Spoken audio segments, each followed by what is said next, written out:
When two titans of the gospel world finally meet, what will happen? You won't believe the events that rocked their entire neighborhood when Bishop Gino Jennings addressed Pastor Kim Burrell.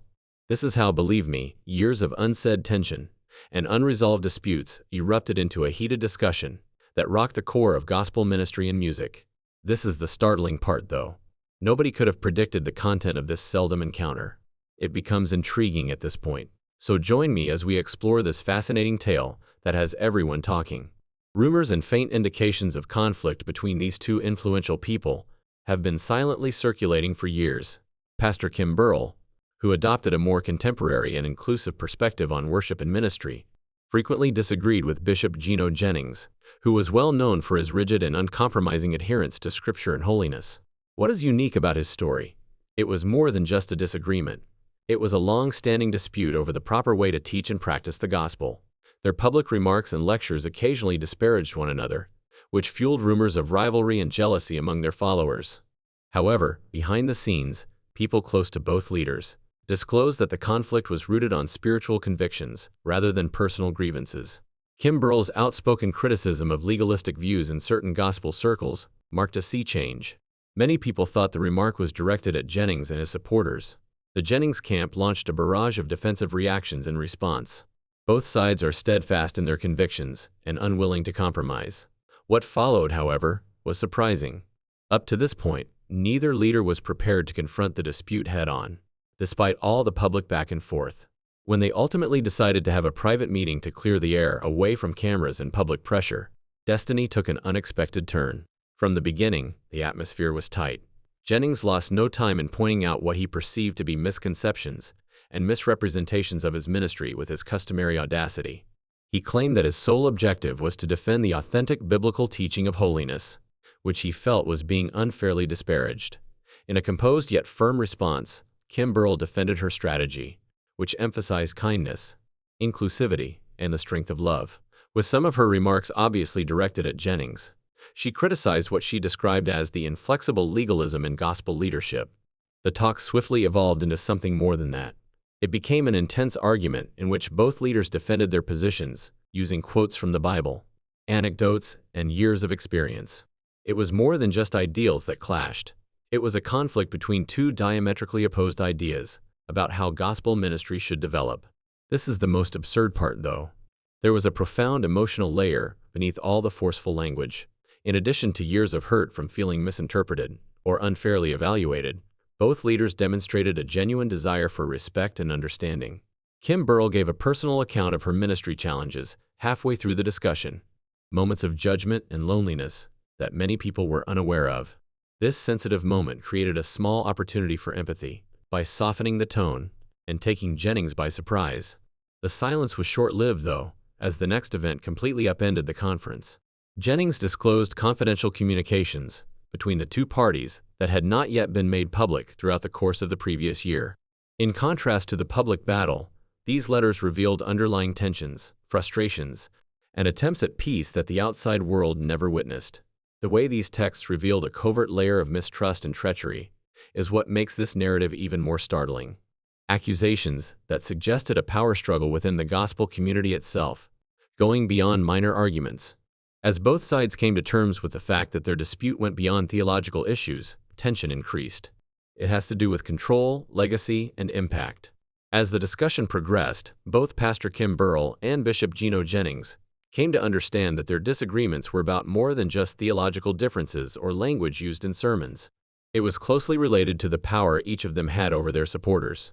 The private texts Jennings had shared revealed instances in which betrayals, silent refusals to support one another, missed opportunities to forge new relationships, and the weight of pride preventing reconciliation were the reasons why trust had been betrayed, rather than lies or falsehoods.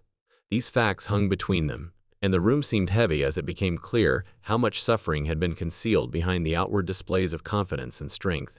Jennings, who is typically so steadfast and unwavering in his convictions, said that he had occasionally felt alone in his rigid approach to ministry, which had caused him to assume the worst about Kim Burrell and other people. He acknowledged that fear played a role in his protective posture, fear that the souls of those he was called to care for were being lost along with the gospel's purity. Burrell was taken aback by this aspect of Jennings that few had witnessed. She then talked about how she had frequently been under pressure to tone down her message in order to prevent conflict or maintain peace, but that doing so made her feel as though she was betraying the exact message she was trying to spread. A view of the hardships behind the pulpit. The moment was genuine and varnished. However, the tension persisted in spite of this mutual vulnerability. Rather, it moved. The topic of leadership and accountability came up in the discussion. Both leaders were aware that the stakes went beyond their own emotions, and that their words and deeds had an impact on thousands, if not millions. Burrell criticized Jennings for what she perceived as an antiquated, inflexible style of leadership that alienated rather than engaged followers. She felt that in order to adapt to the demands of a changing world, gospel outreach needed to change. Less judgment, more understanding, and more compassion. Jennings retorted that the church ran the risk of losing its core and turning into just another social club in the absence of rules and discipline. Then the unexpected turn of events occurred. Burrell disclosed a long-kept secret about an early moment in her ministry, when she had asked Jennings for advice and assistance, but received no response. She claimed that everything changed for her at that very time. For the first time, she experienced genuine rejection from someone she looked up to, and the uncertainty that built between them was sown. Jennings listened in silence, his face displaying the weight of his remorse. He acknowledged that he had been battling his own issues at the time, and was unaware of the pain his silence had caused. Their disagreement's armor was broken by this revelation, which also unlocked a door neither of them had anticipated opening so readily. However, the discussion took an unexpected turn before the calm could begin to settle. Burrell was abruptly questioned by Jennings over some recent remarks she had made in interviews, remarks that were interpreted by some members of their community as disparaging his ministry. Burrell clarified the meaning of the words. However, the harm had already been done. Unspoken charges and defensive pauses filled the air. They all felt misinterpreted once more, like though the past were happening again.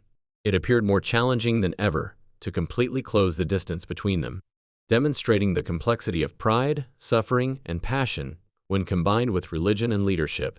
Something unexpected happened just when it looked like the conversation could blow up. Weary from the emotional roller coaster, both leaders took a moment to consider how they got here.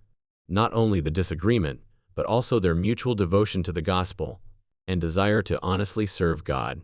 When they originally sat down, neither of them had anticipated the potential for something new, but that moment of stillness was potent. This encounter was obviously only the start of a longer journey that might have a profound impact on them and the communities they lead. Both Bishop Gino Jennings and Pastor Kim Burrell found themselves reevaluating the barriers they had erected around their hearts, as the pause lasted longer than either of them had anticipated. Burrell talked quietly about the loneliness that frequently accompanies being a leader who needs to appear strong at all times, as well as the agony of bearing burdens alone. She explained how, in spite of her outward display of poise and assurance, there were nights when she felt uncertain and afraid. There were times when she wished someone had reached out rather than turned away, especially Jennings. Slowly, Jennings nodded, acknowledging that he, too, felt the pressure of expectations bearing down on him. He was more hardened than he liked to acknowledge by the pressure to be flawless and to never waver in his faith or judgment. As their discussion became more candid, they realized that their disagreement was a manifestation of deeper scars, rather than only a disagreement of viewpoints. Injuries brought on by miscommunications, unfulfilled expectations, and the harsh realities of spiritual leadership. Burrell told a tale about a period when she felt so alone that she almost quit her ministry, wondering if the route she had chosen was worth the suffering. Jennings explained how difficult it was for him to strike a balance between his personal beliefs and the needs of his flock, how he became rude and unforgiving out of fear of losing his community. The walls between them started to come down in a moment of empathy. However, the discussion abruptly veered off course, just when they appeared to be making progress toward reconciliation. Jennings discussed the influence of social media and how followers' perceptions are distorted by snap decisions and public criticism. He bemoaned the ease with which their arguments were transformed into public conflicts, detracting from the genuine religious message they both wished to convey. Burrell concurred, describing how she had also experienced hurt from online harassment and unfounded stories, and how it was occasionally hard to understand each other's actual intentions in this digital age. They were struck with the realization the culture of separation that flourished on conflict and miscommunication was their true enemy, not one another. They tentatively decided to find a way ahead in that moment, one that focused on their commonalities, and respected their differences rather than deleting them. They discussed establishing forums where leaders like themselves could openly express their opinions without worrying about criticism. Locations where healing may start and discussion could take the place of argument. They both agreed that the road ahead would be tough, full with obstacles and disappointments. However, they experienced hope for the first time, hope that their communities and ministries would become stronger as a result of being open and vulnerable. But as the conference was coming to an end, Bishop Jennings's phone rang with an unexpected message. It came from a reliable member of his church, alerting him to the fact that not everyone was happy about the rumors that were already circulating about this private gathering. Some interpreted this exchange as an indication that Jennings was surrendering his morals and a betrayal.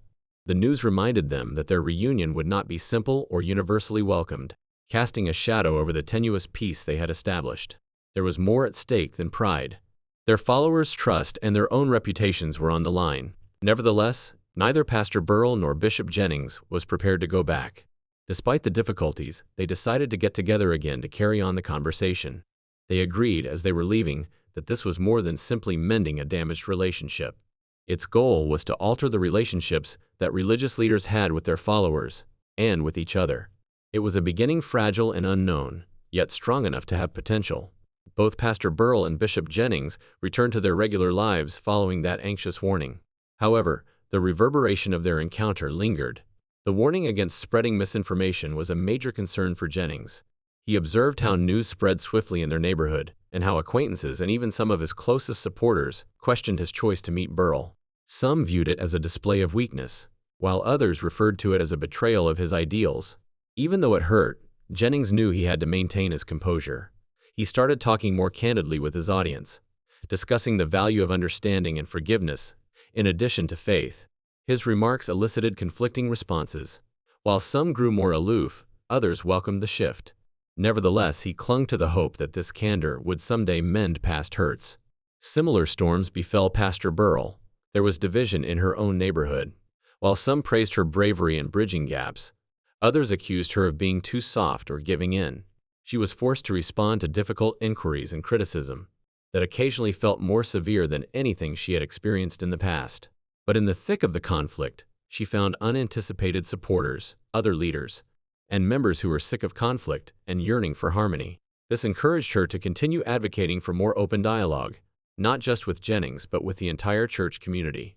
They started working together to create something fresh and secret. They arranged intimate, short meetings where leaders could freely express their uncertainties and hardships.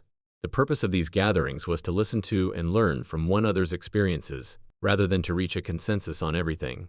As word got out about this novel strategy, more people gradually joined, attracted by the prospect of resolving long-standing disputes and discovering points of agreement. The road wasn't easy. Despite obstacles and periods of uncertainty, the endeavor itself served as a potent testament to the potential for transformation. During one of these get-togethers, Jennings and Burrell became aware of their progress. Once characterized by conflict and distrust, their relationship has evolved into one of mutual respect and sincere friendship. Together, they recounted tales of their ongoing struggles and giggled over prior miscommunications. More significantly, they observed how their example was encouraging others to put aside differences and concentrate on their common love and faith. What had previously threatened to split them had instead brought a larger community together. However, a final surprise appeared just as they were starting to hope for a different future. Their efforts were publicly condemned by a well-known leader who is notorious for having strong opinions and being unforgiving. He cautioned that this new course was risky and would mislead people. His remarks rapidly sparked long-standing concerns and anxieties. It briefly appeared as though the brittle peace would break down. Nevertheless, Jennings and Burrell remained steadfast, fortified by their experience and the encouragement of their expanding community. They reminded everyone that genuine faith was about grace, understanding, and the willingness to change, and they did so with humility and resolve rather than hatred. Ultimately, their story was about more than simply two leaders. It was about the ability of communication to turn disagreement into understanding. It demonstrated how individuals might choose to listen and travel together in spite of difficulties, even if they had profound disagreements. Their experience turned into a ray of hope, demonstrating that faith was more powerful when expressed in an atmosphere of love and openness rather than fear and condemnation.